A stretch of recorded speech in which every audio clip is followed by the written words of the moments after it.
دنیا دھوکے کا گھر ہے، چند روز کی زندگی ہے، سب نے ایک دن مرنا ہے۔ دنیا میں جو بھی آج تک آیا تو وہ ہمیشہ کے لیے نہیں آیا، کچھ دن کے لیے آیا، کچھ راتوں کے لیے آیا،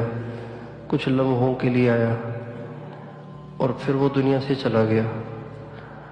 ہم اپنے اوپر کی طرف نظر کریں، ہمارے دادا پردادا اور ان کے والدین، ان کے والدین، ان کے والدین، جن کے ذریعے سے ہم اس دنیا میں آئے، وہ سب کے سب ایک ایک ہو کر اس دنیا سے چلے گئے۔ تو دنیا دھوکے کا گھر ہے، ہم سب نے اس دنیا سے جانا ہے، اور دنیا سے جانے کے بعد انسان ختم نہیں ہو جاتا، بلکہ ایک اور دنیا شروع ہو جاتی ہے، ایک اور زندگی شروع ہو جاتی ہے۔ ہمارے نبی کا ارشاد ہے، جب انسان قبر میں جاتا ہے تو قبر میں جانے کے بعد اس سے 3 سوال کیے جاتے ہیں۔ اگر وہ اس کے جوابات دے دیتا ہے تو اس قبر کو فرشتے وسیع کر دیتے ہیں اور وہ جنت کا باغیچہ بن جاتی ہے، اور قیامت تک اسے آرام سے سلا دیتے ہیں۔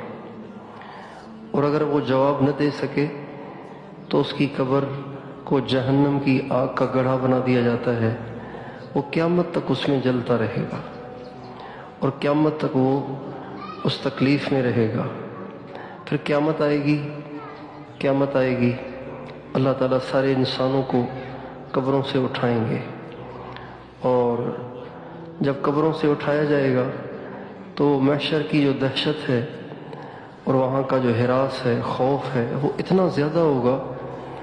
کہ اللہ تعالیٰ فرماتے ہیں کہ جب لوگ قبر سے اٹھیں گے تو وہ چیخیں گے اور چلائیں گے اور کہیں گے